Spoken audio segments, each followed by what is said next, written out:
سلطان رکن الدین بائبرس آخری قسط مصنف اسلم راہی ایم اے۔ یورپ کی طرف سے جب صلیبی جنگ کی ابتدا کرنے کا خطرہ ٹل گیا، انگلستان اور فرانس کے لشکر ناکام اور نامراد ہو گئے، تب سلطان نے پھر اپنے پہلے کام کرنے کی ابتدا کرنے کا تہیہ کر لیا اور فلسطین میں وہ علاقے جو ابھی تک صلیبیوں کے قبضے میں تھے، ان پر حملہ آور ہو کر انہیں فتح کرنے کا ارادہ کیا۔ چنانچہ سلطان بائبرس سن 1271 میں اپنے لشکر کے ساتھ قاہرہ سے نکلا اور حسن الاقراط کا رخ کیا۔ سلطان بائبرس کی نقل و حرکت اس قدر تیز تھی کہ صلیبی اس کے عزائم کو بھانپ نہ سکے کہ سلطان اب قاہرہ سے نکل کر ان کے کس قلعے پر یا شہر کا رخ کرے گا۔ ابھی وہ سلطان سے متعلق کیا سیاریاں ہی کر رہے تھے کہ وہ کس شہر کو اپنا ہدف بنا سکتا ہے۔ سلطان اپنے لشکر کے ساتھ حسن الاقراط کے سامنے نمودار ہوا اور آنن فانن اس کا محاصرہ کر لیا۔ یہ قلعہ ایک کوہستانی سلسلے کی چوٹی پر بنا ہوا تھا، زبردست مستحکم قلعہ سمجھا جاتا تھا اور پرانے دور کے قلعوں میں مضبوط ترین خیال کیا جاتا تھا۔ یہ قلعہ طرابلس، طرطوس، حمص اور حمات شہروں کے وسط میں پڑتا تھا۔ اس قلعے میں بیک وقت 2000 صلیبی جنگجو رہتے تھے اور وہ طرابلس کے ایک کاؤنٹ کی ملکیت تھا۔ سلطان جب حسن الاقراط پر حملہ آور ہوا تو اس کی حفاظت پر ٹیمپلرز کا ایک لشکر متعین تھا۔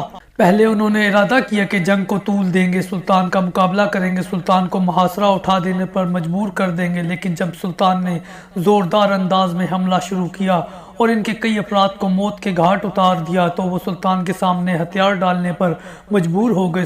سلطان نے حسن الاقراط کے اس قلعے پر قبضہ کرنے کے بعد اس کی مرمت کروائی اور اس قلعے کی فصیل پر اپنی فتح کا ایک کتبہ بھی نصب کروایا تھا۔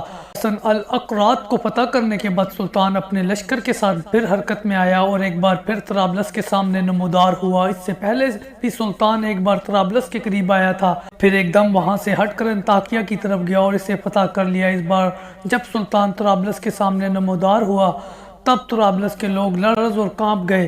انہیں یقین ہو گیا تھا کہ سلطان اس بار طرابلس کو نہیں چھوڑے گا۔ اس کے بعد وہی ہوا جو اس سے پہلے ہو چکا تھا۔ ایک روز جب طرابلس کے لوگ اٹھے تو انہوں نے دیکھا کہ سلطان اور اس کے لشکری وہاں نہیں تھے، اس لیے کہ سلطان نے یکا یک محاصرہ اٹھا لیا اور بیروت، سیدا اور سور کو ایک طرف چھوڑتے ہوئے ایک دم وہ الکریم نام کے قلعے پر حملہ آور ہو گیا۔ اس قلعے کو ماؤنٹ فورٹ کے نام سے بھی پکارا جاتا ہے۔ قلعے میں مقیم صلیبیوں کے لیے یہ حملہ بالکل خلاف متوقع تھا، اس لیے کہ ابھی کچھ دن پہلے تو طرابلس کے پاس پڑاؤ کیے ہوئے تھا۔ اچانک جب ان کے سامنے نمودار ہوا تو وہ دنگ رہ گئے۔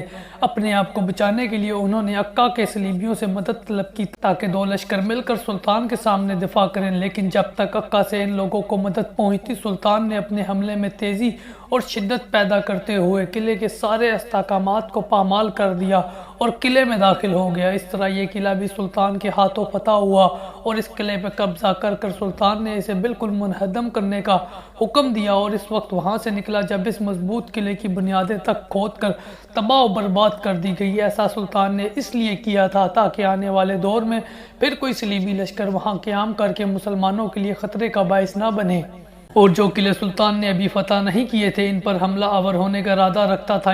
ان قلعوں کو اپنا مستقبل تاریک نظر آتا دکھائی دیا۔ ان کے صلیبی حکمران سر جوڑ کر بیٹھے اور کافی بحث کے بعد فیصلہ کیا کہ سلطان سے صلح کر لینی چاہیے۔ اگر ایسا نہ کیا گیا تو سلطان یک کے بعد دیگرے سب کو فتح کرتے ہوئے فلسطین سے انہیں مٹا کر رکھ دے گا۔ چنانچہ باقی بچنے والے سارے قلعوں نے ایک سفارت تیار کی۔ یہ سفیر سلطان کی خدمت میں حاضر ہوئے، نہایت عاجزی سے سلطان کو صلح کا پیغام دیا اور آئندہ مطیع اور فرما بردار رہنے کا وعدہ کیا۔ سلطان کیونکہ بڑا وسیع الظرف انسان تھا، صلیبیوں کی منت سماجت پر اس کا دل بھر آیا اور اس نے کچھ شرائط پر ان سے صلح کر لینے پر آمادگی ظاہر کی۔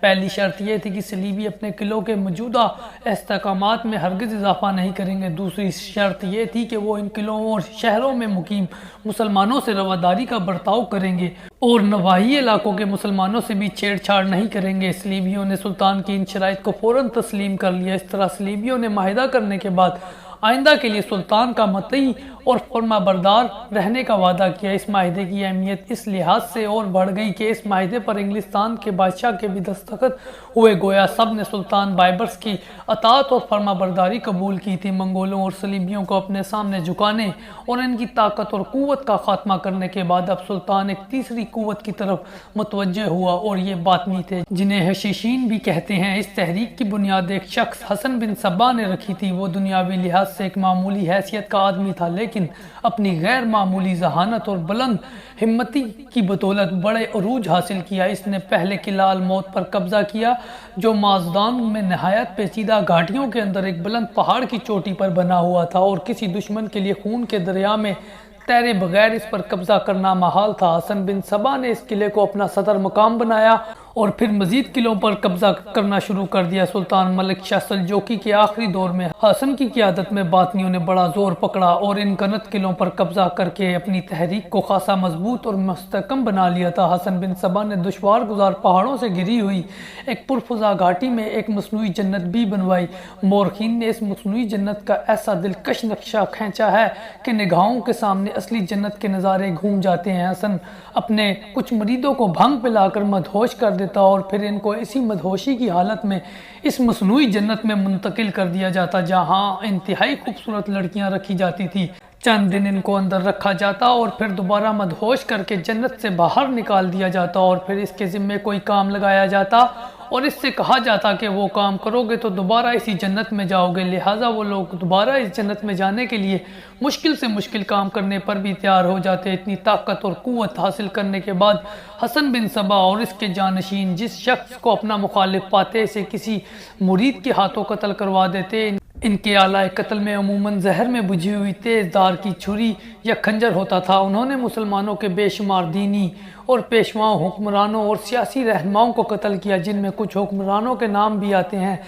ان بدبختوں نے مسلمانوں کے پشت پناہ اور مجاہد کبیر سلطان صلاح الدین ایوبی پر بھی حملہ آور ہونے سے دریغ نہ کیا۔ یہ الگ بات تھی کہ سلطان صلاح الدین ایوبی اپنی قسمت کی وجہ سے ان کے ہاتھوں سے بچ نکلا۔ یہ تحریک لگ بھگ 170 سال تک عالم اسلام کے جست کا ناسور بنی رہی۔ خدا کی قدرت کے ان کے مرکزی قوت کا خاتمہ بھی ایک دشمن اسلام گروہ کے ہاتھوں ہوا۔ ہلاکو خان بلا کی طرح ان کے قلعہ الموت کی طرف بڑھا، اس کی اینٹ سے اینٹ بجا دی۔ اس قوت باطنی کا حکمران رکن الدین خور شاہ تھا۔ ہلاکو نے باطنیوں کے تقریباً 100 سے زائد قلعے برباد کر دیے اور 12,000 سے زائد باطنیوں کو قتل کیا۔ ہلاکو خان نے اگرچہ باطنیوں پر بڑی کاری ضرب لگائی تھی، لیکن وہ ان کا کلیتاً خاتمہ نہ کر سکا، اس لیے کہ باطنیوں کے کچھ قلعے شام کے علاقوں میں واقع تھے۔ سلطان بائبرس نے کیونکہ منگولوں کو شام سے نکال باہر کیا تھا، لہٰذا باطنیوں کے وہ قلعے ان کے حملوں سے بچ گئے تھے۔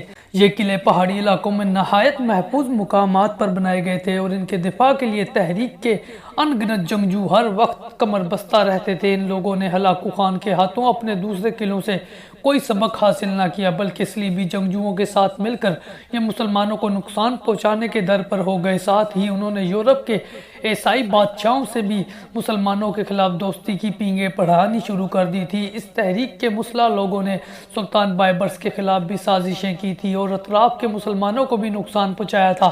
سلطان نے کئی سال تک ان کی شرانگیزیوں کو برداشت کیا، لیکن آخر اس کے صبر کا پیمانہ لبریز ہو گیا اور صلیبیوں کو اپنے سامنے بالکل زیر کرنے کے بعد سلطان ان کی طرف متوجہ ہوا۔ ایک طوفانی یلغار میں سلطان ان کے قلعوں پر حملہ آور ہوا، ایک کے بعد دوسرے قلعوں کی وہ اینٹ سے اینٹ بجاتا چلا گیا۔ جن لوگوں نے اس کا مقابلہ کیا وہ سلطان اور اس کے لشکریوں کے ہاتھوں انتہائی ذلت اور رسوائی کے ساتھ مارے گئے۔ اس طرح اس خونی تحریک کو جہاں ہلاکو کے ہاتھوں نقصان پہنچا، وہاں یہ تحریک سلطان بائبرس کے ہاتھوں اپنے انجام کو پہنچی۔ ان میں سے جو لوگ بچے اور سلطان سے معافی مانگی، انہیں سلطان نے اپنے لشکر کی نگرانی میں مصر کے اندر آباد کیا اور انہیں پرامن زندگی گزارنے کا موقع فراہم کیا۔ سلطان نے اب 3 قوتوں کو اپنے سامنے زیر کر دیا تھا، ایک منگول، دوسرے صلیبی اور تیسری باطنی تحریک تھی۔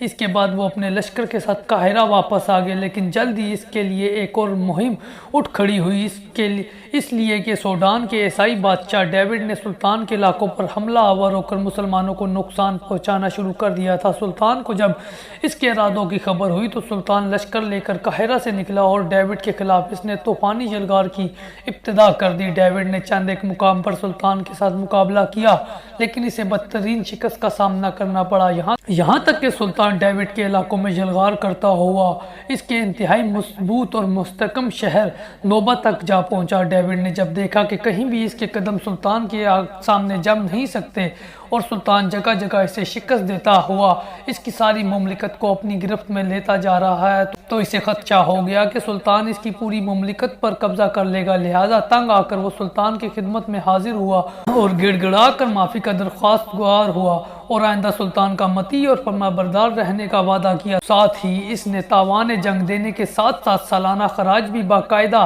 سے دینے کا وعدہ کیا۔ سلطان نے اس وعدے پر اس کی جان بخشی کر دی۔ سلطان اس مہم سے فارغ ہی ہوا تھا کہ اس کے لیے ایک اور مہم اٹھ کھڑی ہوئی اور وہ ہلاکو خان کے بیٹے اباقا خان کی طرف سے تھی۔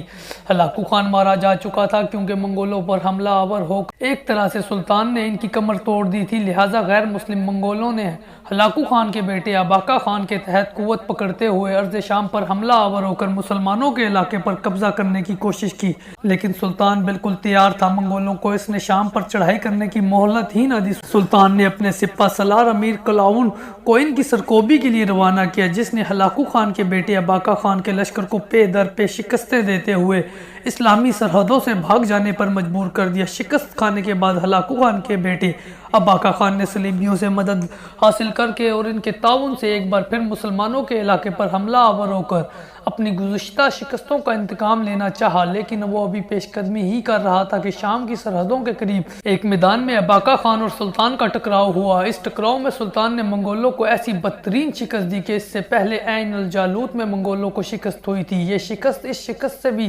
زیادہ رسوا کن اور ذلت آمیز تھی۔ اس سے منگولوں پر ایک طرح سے سلطان کا رعب اور خوف طاری ہو گیا اور آنے والے دور میں انہیں کبھی بھی مسلمانوں کے علاقے پر حملہ آور ہو کر فوائد حاصل کرنے کی جرت اور جسارت نہ ہوئی۔ اس جنگ میں منگولوں کو شکست دینے اور مار بھگانے کے بعد سلطان جس وقت دمشق میں مقیم تھا وہ سخت بخار میں مبتلا ہو گیا۔ طبیبوں نے بہت علاج کیا، لیکن کیونکہ سلطان کا آخری وقت آ چکا تھا، لہٰذا کسی بھی طبیب کا کوئی علاج کارگر ثابت نہ ہوا اور سلطان سن 1277 کو عالم اسلام کے اس بطل جلیل اور دنیا کے نامور سالار نے 57 برس کی عمر میں اس دنیا فانی سے کوچ کیا۔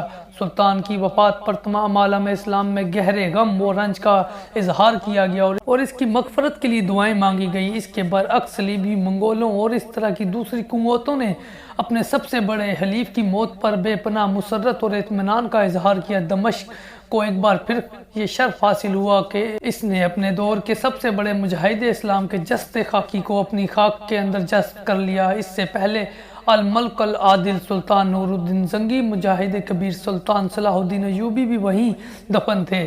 سلطان بائبرس کو بھی وہیں دفن کیا گیا۔ اتفاق کی بات کہ تاریخ اسلام کی ان تین عظیم شخصیتوں نے صلیبیوں کے خلاف معرکہ آرائیوں میں نام پیدا کیا اور صلیبی قوتوں پر ضرب لگاتے ہوئے مسلمانوں کی حفاظت کی، اور تینوں نے دمشق میں سفر آخرت اختیار کیا اور تینوں دمشق ہی میں آسودہ خاک ہوئے۔ دمشق میں سلطان بائبرس کا مقبرہ اس کے لقب الملک الظاہر کی نسبت سے الظاہر کہلاتا ہے۔ کہتے ہیں وہاں آج کل عظیم الشان کتب خانہ ہے۔ مشہور امریکی مورخ فلپ کے بیان کے مطابق اس کتب خانے میں دنیا کے ایک قدیم ترین نسخے موجود ہیں جو کاغذ پر لکھا گیا ہے، جو مسائل امام احمد بن حنبل کہلاتے ہیں، اور اس پر جو تاریخ مثبت ہے وہ ہجری 226 ہے۔ سلطان کی وفات کے بعد صلیبیوں اور منگولوں نے مسلمانوں کے علاقوں پر حملہ آور ہو کر فوائد حاصل کرنے کی کوشش کی، لیکن وہ ایسا نہ کر سکے، اس لیے کہ سلطان نے جو لشکر تیار کیا تھا اور اس لشکر میں جو سالار مقرر تھے انہوں نے سلطان کے بعد بھی ان قوتوں پر سلطان ہی کے انداز میں ضرب لگائی۔ اس طرح سلطان نے عالم اسلام کی حفاظت کے لیے جو حصار قائم کیا تھا وہ اس کے بعد بھی مدتوں قائم رہا اور کوئی اسلام دشمن قوت اس حصار کو پار کر کے مسلمانوں کے لیے نقصان کا باعث نہ بن سکی۔ اپنے بے مثال کارناموں کی بدولت سلطان جب تک زندہ رہا عمومی طور پر عالم اسلام کے لیے اور بالخصوص اہل مصر اور شام کی آنکھوں کا تارا بن گیا، اور جب وہ اس دنیا سے کوچ کر گیا تو اس کے عظیم کارنامے اسلامی تاریخ کے سنہری حروف کا حصہ بن گئے۔